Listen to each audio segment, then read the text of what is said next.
নমস্কার, আমি প্রশান্ত শাস্ত্রী আপনাদেরকে আরও একবার স্বাগত জানিয়ে শুরু করছি আজকের জ্যোতিষ আলোচনা। আজকে আলোচনা করব সিংহ রাশিকে নিয়ে।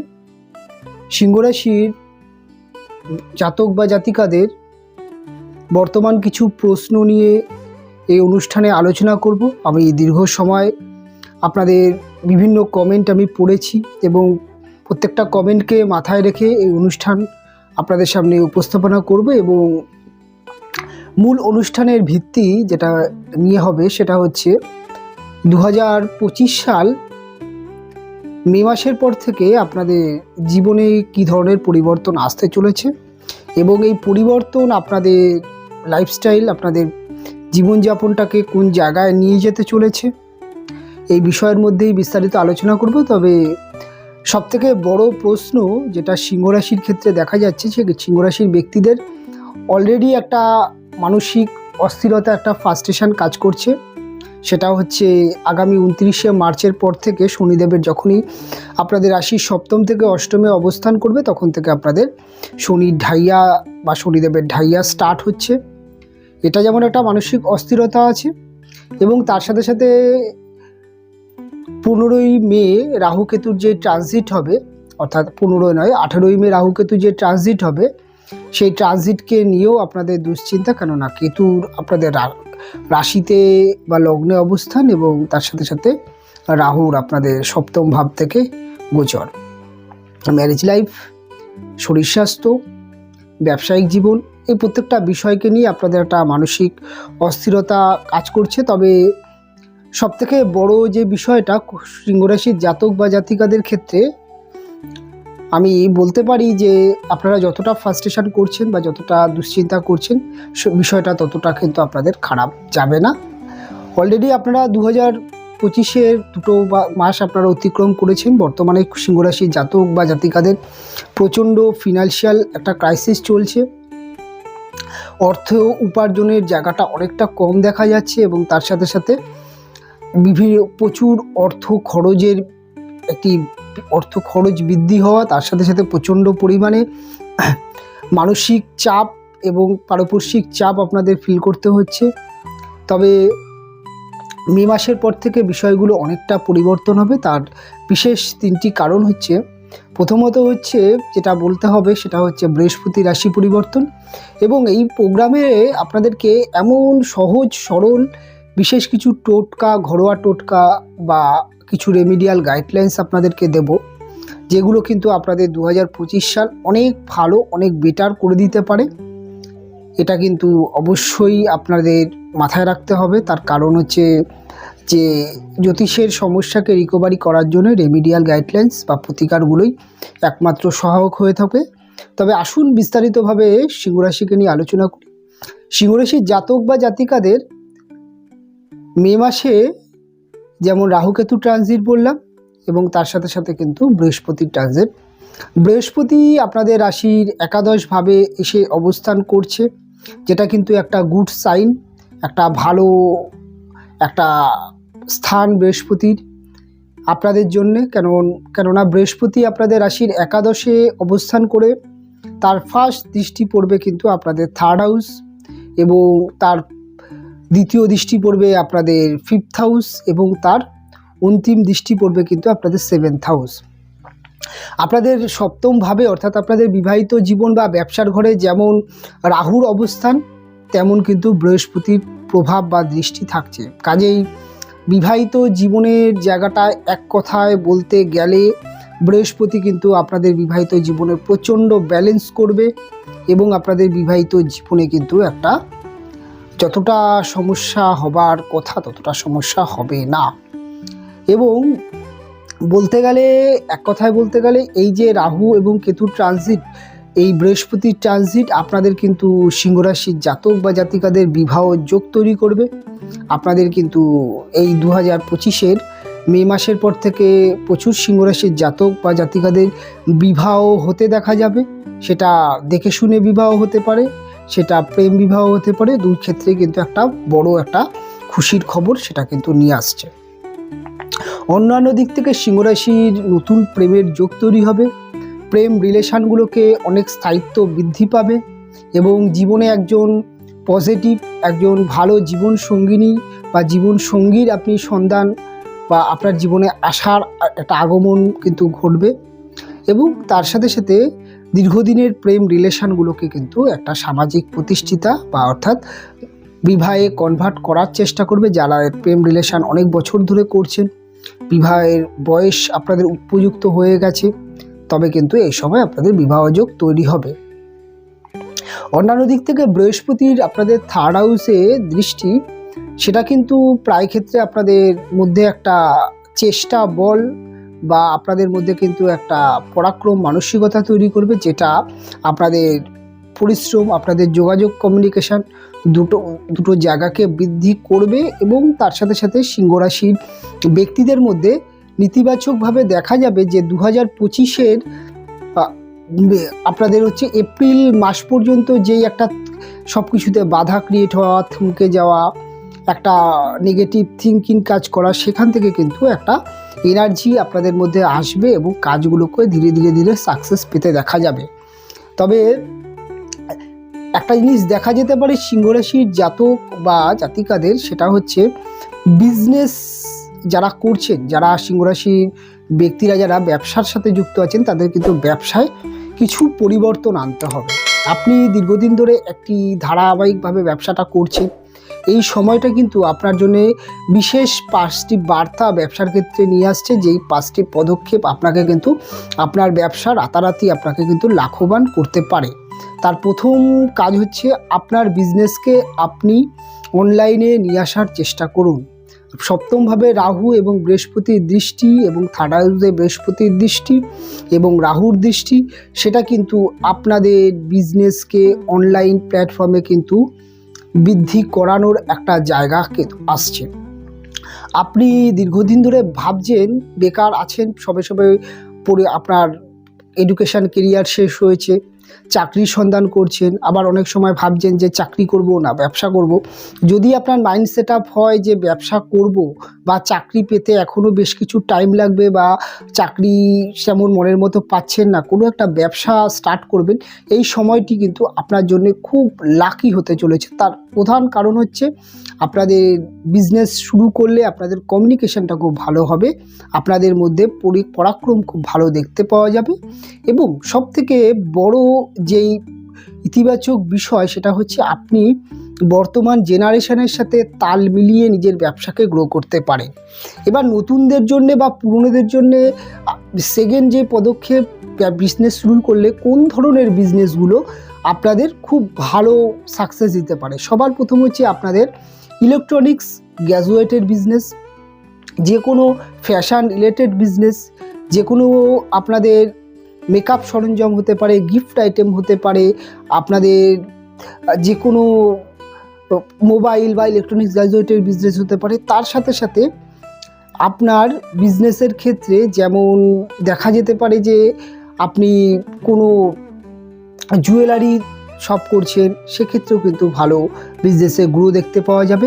এবং অন্যান্য দিক থেকে সিংহ রাশির জাতক জাতিকাদের কিন্তু এই সময় যারা যে সমস্ত মহিলারা মেকআপ আর্টিস্ট বা বিভিন্ন রকম আপনারা মেকআপের বিভিন্ন বিষয় নিয়ে আপনারা কোর্স করেছেন, সেক্ষেত্রে কিন্তু আপনাদের একটা পার্লারের বিজনেস বা আপনাদের ক্ষেত্রে যে কোনো ফুড আইটেমের বিজনেস হতে পারে, যে কোনো রেস্টুরেন্ট হতে পারে, ছোটোখাটো ক্যাফে হতে পারে, এগুলো দিয়ে কিন্তু আপনার বিজনেস জার্নি স্টার্ট করতে পারেন এবং বিজনেস জার্নি ভালো জায়গা নিতে পারেন। এবং 3 নম্বর হচ্ছে আপনাদের যেই জিনিসটা বিজনেসের ক্ষেত্রে করতে পারে, সেটা হচ্ছে বিজনেসকে আপনি আপনার যেই বিজনেসটা করছেন তার সাথে সাথে আপনি ই কমার্সে নিজের বিজনেসটাকে নিয়ে আসুন।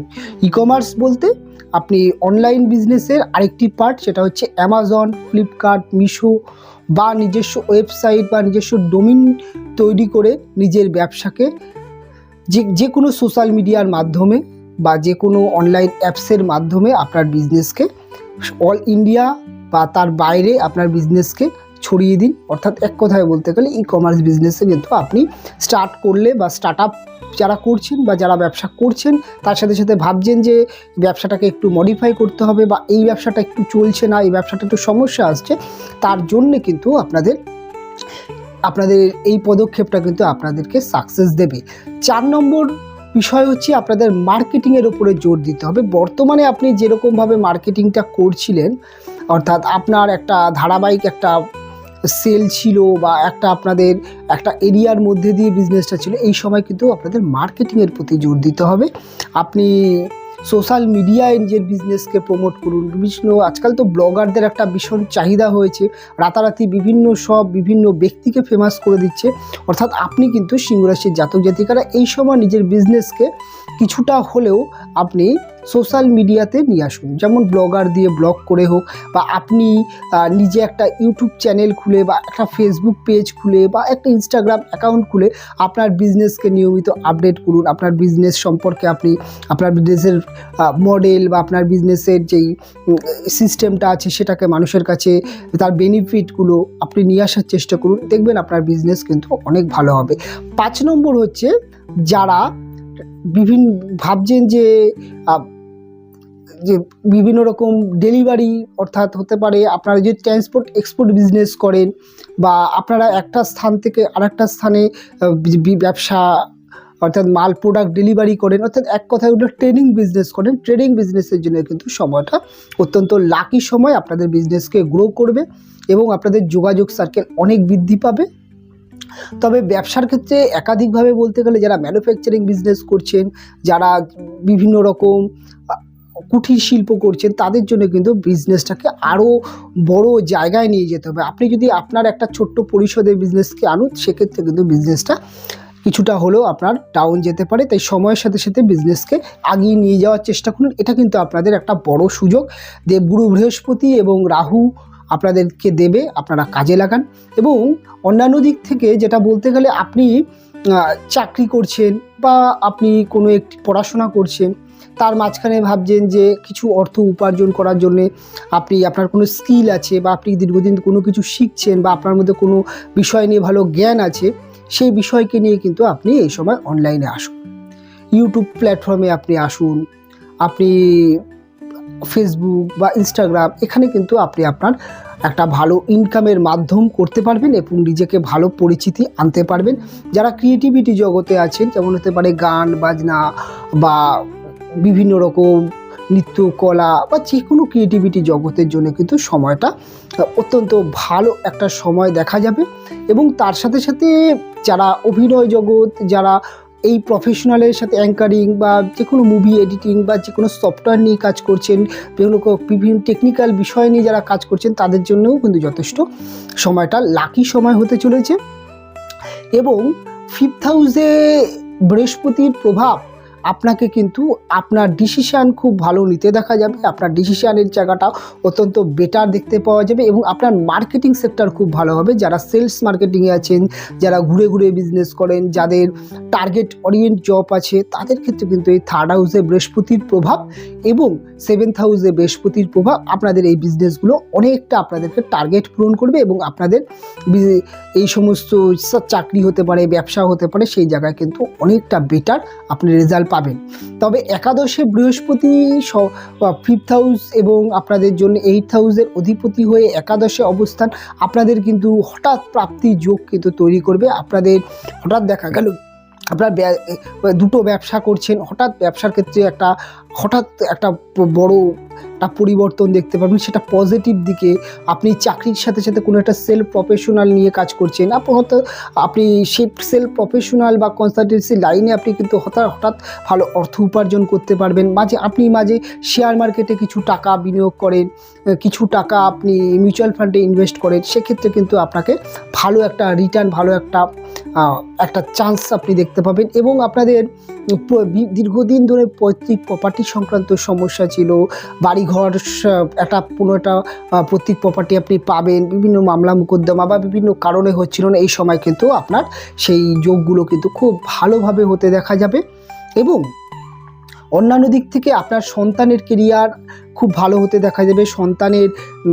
সন্তানের এডুকেশান, সন্তান বিদেশে পড়তে যাচ্ছে বা সন্তান কোনো একটি বিজনেস শুরু করছে বা সন্তানের চাকরির জন্য চেষ্টা করছে, এই সময়টা কিন্তু সন্তানের দিক থেকে যথেষ্ট ভালো একটা যোগ আপনি দেখতে পাবেন। এবং অন্যান্য দিক থেকে আপনার যিনি প্রেমিক আছেন বা যিনি প্রেমিকা আছেন এবং আপনার প্রেমিকের ক্ষেত্রে কিন্তু তার একটি ভালো চাকরি পাওয়া বা তার একটি ভালো ব্যবসায় উন্নতি হওয়া, সেই সম্পর্কটা বিবাহে কনভার্ট হওয়া, এই ধরনের কিন্তু একটা ইতিবাচক উন্নতি দেখতে পাবেন। এবং সবথেকে বড় যে বিষয়টা সেটা হচ্ছে ঢাইয়ার প্রভাব। ঢাইয়া কিন্তু আপনাদের জন্যে, সিংহরাশির জাতক বা জাতিকাদের জন্যে ঢাইয়া চলাকালীন আপনাদের এতগুলো উন্নতির কথা যেমন বললাম, তার থেকে সবথেকে ঢাইয়াতে আপনাদের 3টে কাজ করতে হবে। প্রথম কাজ হচ্ছে ঢাইয়া চলাকালীন আপনাদের অলসতা ত্যাগ করতে হবে। সকালবেলায় ঘুম থেকে ওঠার চেষ্টা করবেন। আপনি হয়তো অনেক রাত্রির পর্যন্ত কাজ করছেন, সকালবেলা আপনি উঠতে পারেন না, তবে আপনি কিন্তু একটা টাইম ফিক্সড করবেন, আপনার জীবনটা একটা শিডিউল লাইফে আনবেন। আপনি আপনার সারাদিন যে কাজের একটা সিস্টেম, সেটা একটা রুটিন মেয়াদ করার চেষ্টা করবেন। এবং আপনাকে যেমন কিছু টোটকা পালন করতে হবে, সেটা হচ্ছে সবার প্রথমে আপনাকে সিংহরাশির জাতক বা জাতিকারা সূর্য প্রণাম করার চেষ্টা করবেন। অর্থাৎ আপনি সকালবেলা স্নান করে, সকালবেলা আপনি যে কোনো কাজে যাচ্ছেন সকালে স্নান করাটা চেষ্টা করবেন। সকালবেলা আপনি স্নান করে আপনি 1 ঘটি জল নিয়ে বা আপনার গৃহের ছাদে হতে পারে বা উঠানে দাঁড়িয়ে, তুলসী মঞ্চের সামনে দাঁড়িয়ে সূর্যদেবকে প্রণাম করুন এবং কিছুটা জল অর্পণ করুন। অর্থাৎ তুলসী মঞ্চে জল অর্পণ করতে পারেন বা আপনার বাড়ির সামনে যদি কোনো প্রবাহমান জলাশয় থাকে সেখানে আপনি জল অর্পণ করতে পারেন। এবং চেষ্টা করবেন এই যে বছরটি একটা তর্পণ আপনি পাবেন মহালয়ের সময়, সেই তর্পণটাকে খুব ভালোভাবে করার চেষ্টা করবেন। অবশ্যই গঙ্গায় গিয়ে তর্পণ করার চেষ্টা করবেন। আর আপনাদের যদি সামর্থ্য থাকে, আপনাদের পরিবারে আপনাদের গুরুজন যারা দীর্ঘদিন হয়েছে মারা গেছেন, সে আপনার পিতা হতে পারেন, আপনার জ্যাঠামশাই হতে পারেন, আপনার ঠাকুরদা হতে পারেন, আপনার পরিবারের যে কোনো ব্যক্তি তিনি মারা গেছেন, তার একটি গয়ায় গিয়ে তার একটি পিণ্ড দান করার চেষ্টা করুন। পিতৃ ঋণ যেটাকে বলা হচ্ছে বা পিতৃকুলের ঋণ, সেটাকে পরিশোধ করার চেষ্টা করুন। এই সময়টা কিন্তু আপনাদের এই জায়গা থেকে বাবা, আপনার পূর্বপুরুষের আশীর্বাদ আপনার ঢাইয়ার ক্ষেত্রে কিন্তু অনেক কাজে দেবে। এবং তার সাথে সাথে আপনি যদি পারেন, সেটা হচ্ছে আপনি সূর্য প্রণাম করছেন এবং জল অর্পণ করছেন এবং রবিবার দিন আপনি যদি পারেন বাইরে আপনি খাওয়া দাওয়া করছেন, অ্যালকোহল ত্যাগ করার চেষ্টা করবেন। এবং পিতৃতুল্য যারা ব্যক্তি আছে, আপনার বাবা হতে পারে, আপনার বড় দাদা হতে পারে বা আপনার যিনি গুরুজন আছে বা আপনার শিক্ষাগুরু হতে পারে, আপনার কর্মগুরু হতে পারে, বা তাদেরকে একটুখানি রেসপেক্ট করার চেষ্টা করবেন। বৃদ্ধস্থানীয় ব্যক্তিদেরকে একটু হেল্প, সেটা মানসিক হতে পারে, অর্থনৈতিকভাবে হতে পারে, আপনি তাদেরকে সাহায্য করার চেষ্টা করুন। দেখবেন ঢাইয়া আপনাকে অনেক বেটার রেজাল্ট দেবে। এবং তার সাথে সাথে আপনাদেরকে একটা জিনিস চালিয়ে যেতে হবে, সেটা হচ্ছে মঙ্গলবার দিন আপনাদেরকে একটু নিরামিষ আহার, হয়তো আপনি মাছ মাংসটা না খেলেই হবে, সম্পূর্ণ নিরামিষ সবসময় আহার করা যায় না, তবে ওই দিনটা মাছ মাংস ডিমটাকে একটু অ্যাভয়েড করতে হবে। সেটা আপনি হোটেলে খাচ্ছেন, যাই খাচ্ছেন, মাছ মাংস ডিম ছাড়া যে কোনো কিছু খেতে পারেন। যে একদম নিরামিষ বাসনে নিরামিষভাবে রান্না করে খেতে হবে, পেঁয়াজ রসুন ত্যাগ, সেটার কথা বলছি না। শুধুমাত্র মাছ মাংস ডিম আপনি যদি ওই দিনটা ত্যাগ করতে পারেন, সেক্ষেত্রে আপনার জন্য যথেষ্ট ভালো ফল দেখতে পাবেন। এবং মঙ্গলবার দিন আপনি অবশ্যই হনুমান চালিসা পাঠ করার চেষ্টা করবেন, হনুমান দেবের পূজা অর্চনা করার চেষ্টা করবেন। আপনার যদি বাড়ির নিকটে আপনার যাতায়াতের পথে যদি হনুমান দেবের মন্দির পড়ে, সেখানে প্রত্যেক মঙ্গলবার দিন মোমবাতি জ্বালান, হনুমান চালিসা পাঠ করুন। আপনার যদি হনুমান চালিসা পাঠ করতে অসুবিধা হয়, আপনি দশকুমার ভাণ্ডারে ছোট ছোট হনুমান চালিসা বই পাওয়া যায়, চটি টাইপের ছোট ছোট বই পাওয়া যায়, সেই বই আপনি অনেকটা সংগ্রহ করে রেখে দিলেন এবং প্রত্যেক মঙ্গলবার একটি করে হনুমান চালিসা বই শনিদেব এই হনুমান মন্দিরে আপনি দান করতে পারেন। এবং তার সাথে সাথে কিছু কমলা ভোগ, সেটি আপনি হনুমান দেবের মন্দিরে আপনি পুজো দিতে পারেন। এবং তার সাথে সাথে মেটের সিঁদুর আপনি প্রতিদিন কপালে একটু করে পরিধান করার চেষ্টা করবেন। এবং তামার একটি আংটি, আপনার রিং ফিঙ্গারে একটি তামার আংটি আপনি ধারণ করতে পারেন। রিং ফিঙ্গার বলতে এই আঙ্গুলটিতে একটি তামার এই আঙ্গুলটিতে একটি তামার আংটি আপনি ধারণ করতে পারেন। এবং তার সাথে সাথে আপনি যদি পারেন বাড়িতে কোনো একটি তামার পাত্র রাখুন। আজকাল আপনি দেখবেন বিভিন্ন কাঁসা পেতলের দোকানে ছোট ছোট তামার বোতল পাওয়া যায়, সেই বোতলে আপনি জল সবসময় ভরে রাখলেন এবং সেই জলটা আপনি সময় সময় খাচ্ছেন, জল শেষ হয়ে গেলে আবার পাত্র জলে পূরণ করে রাখুন। যদি সেটাও না হয়, প্রত্যেকদিন রাত্রিবেলা আপনি 1 গ্লাস জলে তামার 1 গ্লাস জল ভর্তি করে রাখুন এবং সকালবেলা থেকে আপনি যতক্ষণ পারবেন জলটা খাওয়ার চেষ্টা করুন। দেখবেন আপনাদের ঢাইয়াতে আপনারা প্রচুর ডেভেলপ করতে পারবেন। ঢাইয়া সম্পর্কে যত ধরনের নেগেটিভ চিন্তাভাবনা আপনার মধ্যে কাজ করছেন, ঢাইয়া আপনাকে ততটাই রিটার্ন দেবে। দেখুন, একটা কথা মাথায় রাখবেন, শনিদেব এবং রবি এরা হচ্ছে কিন্তু পিতা পুত্র সম্পর্ক। আপনাদের রাশির অধিপতি রবি, অর্থাৎ পিতা, এবং শনিদেব কিন্তু তার সন্তান। পিতা পুত্রের মধ্যে যেমনই সম্পর্ক থাকুক না কেন, কোনো একটা জায়গায় কিন্তু রেসপেক্ট অবশ্যই আছে। এবং চেষ্টা করবেন এই সময়টিতে আপনি কোনো তীর্থস্থান ভ্রমণ করুন এবং মহাদেবের আপনি যদি মন্দিরে যদি একটু পুজো অর্চনা দিতে পারেন এবং চেষ্টা যদি পারেন আপনি যে চৈত্র মাস এবং শ্রাবণ মাসে বাবার যে মাস, সেই মাসে আপনি 4টে সোমবার আপনি নিরামিষ আহার করে অবশ্যই আপনি চেষ্টা করবেন বাবার মাথায় জল ঢালার চেষ্টা করবেন। সেটা আপনার বাড়ির ছোট মন্দিরে হতে পারে বা একটা যদি আপনি পারেন যে শ্রাবণে হতে পারে, চৈত্রিতে হতে পারে, একটা আপনি পায়ে হেঁটে বাবার মন্দিরে জল ঢালার চেষ্টা করবেন। এবং সবথেকে ভালো আরেকটা জিনিস যেটা হয়, আপনি ষাঁড়, অর্থাৎ বাবার যে বাহন ষাঁড়কে আপনি গুড় রুটি খাওয়াতে পারেন।